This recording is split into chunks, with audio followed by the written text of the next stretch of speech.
नमस्कार, न्यूज 18 के digital platform पर आपका बहुत स्वागत है। मैं हूं आपके साथ अंशिका पाठक। रूस और यूक्रेन के बीच लंबे समय से छिड़ी जंग को खत्म करने की लगातार कोशिशें की जा रही हैं। दोनों देशों के बीच अगले दौर की शांति वार्ता 2 जून को तुर्की के शहर इस्तांबुल में हो सकती है।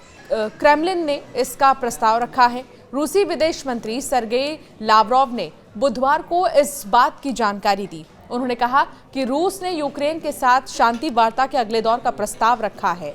अटकलें लगाई जा रही थीं कि रूस और यूक्रेन के बीच अगले दौर की शांति वार्ता वेटिकन या फिर जिनेवा में हो सकती है, लेकिन रूस ने तुर्की के इस्तांबुल को प्राथमिकता दी है, जो पहले दौर की वार्ता का स्थल था। पहले दौर की वार्ता भी इस्तांबुल में ही हुई थी। 16 मई को इस्तांबुल में रूस और यूक्रेन के बीच 4 पॉइंट्स पर बातचीत हुई थी। पहला, कैदी अदला बदली को लेकर बातचीत हुई थी। 16 मई को इस्तांबुल में रूसी और यूक्रेनी प्रतिनिधिमंडलों के बीच हुई बातचीत के बाद दोनों देशों ने 1,000 कैदियों की अदला बदली पर सहमति जताई थी। दूसरा, सीज फायर को लेकर बातचीत हुई थी। यूक्रेन ने 30 दिन के सीज फायर की मांग की थी, लेकिन रूस ने इसे स्वीकार नहीं किया। रूस ने शर्त रखी कि यूक्रेन को 4 इलाकों में जो है वहां पर पूरी तरह से पीछे हटना होगा, जिनमें लगभग 1 करोड़ से ज्यादा यूक्रेनी नागरिक रहते हैं, जिसे यूक्रेन ने अस्वीकार कर दिया था। तीसरा, शांति समझौता। तुर्की के विदेश मंत्री हाकन फिदान ने कहा था कि दोनों देश दोबारा मिलने को तैयार हैं, लेकिन कोई नई तारीख तय नहीं हुई है। रूस ने यूक्रेन को शांति समझौते का मसौदा देने की बात कही। चौथा, क्षेत्रों पर नियंत्रण। दोनों देशों के बीच सुरक्षा गारंटी और प्रतिबंधों पर चर्चा हुई, लेकिन कोई सहमति नहीं बनी। रूस ने क्रीमिया और अन्य कब्जे वाले क्षेत्रों पर नियंत्रण की मांग की, जबकि यूक्रेन ने अपनी संप्रभुता की रक्षा पर जोर दिया।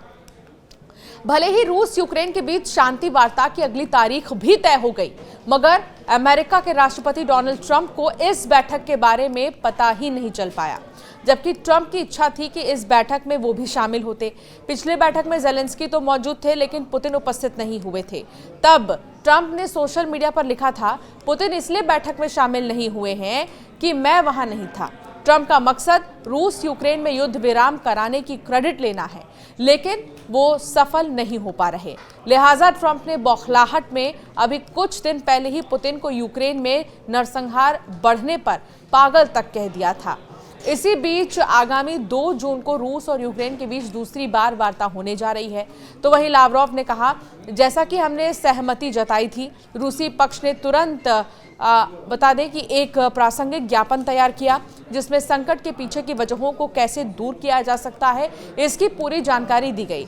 व्लादिमीर मेंडेंस्की के नेतृत्व में हमारा प्रतिनिधिमंडल यूक्रेनी प्रतिनिधिमंडल को ये ज्ञापन प्रस्तुत करने और अगले सोमवार यानी कि 2 जून को इस्तांबुल में होने वाली सीधी वार्ता के दूसरे दौर के दौरान आवश्यक स्पष्टीकरण देने के लिए तैयार है। रूस और यूक्रेन के बीच पहले दौर की शांति वार्ता 2 घंटे से भी कम समय तक चली थी। इस दौरान रूसी वार्ताकारों ने दोनों पक्षों के 1000 युद्ध बंदियों की अदला बदली करने और युद्ध विराम की संभावना तलाशने के लिए अपनी मांगों का ज्ञापन तैयार करने पर सहमति जताई थी।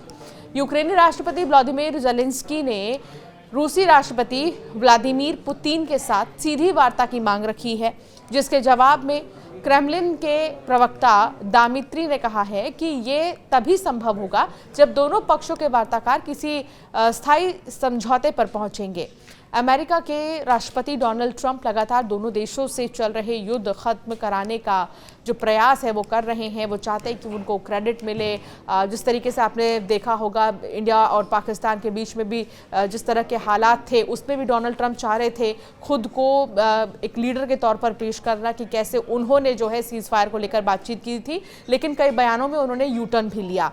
फिलहाल उन्होंने इस जंग को भयानक बताते हुए जेलेंस्की और पुतिन से कई बार बात भी की है। इससे पहले अमेरिकी राष्ट्रपति डोनाल्ड ट्रंप ने रूस के राष्ट्रपति व्लादिमीर पुतिन को चेतावनी दी। उन्होंने एक सोशल मीडिया पोस्ट में कहा कि पुतिन आग से खेल रहे हैं। ट्रंप का यह बयान यूक्रेन पर जारी हवाई हमलों के बाद आया। उन्होंने कहा कि अगर वे नहीं होते तो रूस के साथ बहुत बहुत बहुत ही ज़्यादा बुरा हो जाता। इसके अलावा एक रिपोर्ट के मुताबिक ट्रंप इस हफ्ते के आखिर तक रूस पर नए प्रतिबंध लगाने पर विचार कर रहे हैं। रविवार को पत्रकारों से बातचीत करते हुए ट्रंप ने भी प्रतिबंध बढ़ाने की बात कही थी। इस दौरान ट्रंप ने यह भी कहा था कि पुतिन पूरी तरह पागल हो गए हैं। दरअसल रूस ने 24 मई को यूक्रेन पर 3 साल में सबसे बड़ा हवाई हमला किया था, जिसके बाद से ट्रंप खुलकर पुतिन की आलोचना कर रहे हैं। रूस ने कीव पर 9 बैलिस्टिक मिसाइलों, 60 क्रूज मिसाइलों और 200 से ज्यादा ड्रोन से हमला किया था। रूस और यूक्रेन ने एक दूसरे के 1000 कैदियों की अदला बदली की।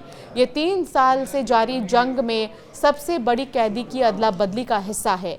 अमेरिकी राष्ट्रपति डोनाल्ड ट्रंप ने कहा कि यह अदला बदली मॉस्को और कीव के बीच शांति समझौते की कोशिशों में नया चरण शुरू कर सकती है। तो फिलहाल बता दें कि रूस और यूक्रेन दोनों ही 2 जून को बातचीत करेंगे इस्तांबुल में। ये देखना होगा कि जिन 4 पॉइंट्स पर पहले दौर की बातचीत में समझौता हुआ था, क्या इस बार उससे हटके बातचीत होगी, सीज फायर को लेकर क्या बातचीत होगी, या युद्ध खत्म करने तक क्या बात पहुंच पाएगी। आपका क्या मानना है इस पर? जरूर अपनी राय रखें कमेंट के जरिए।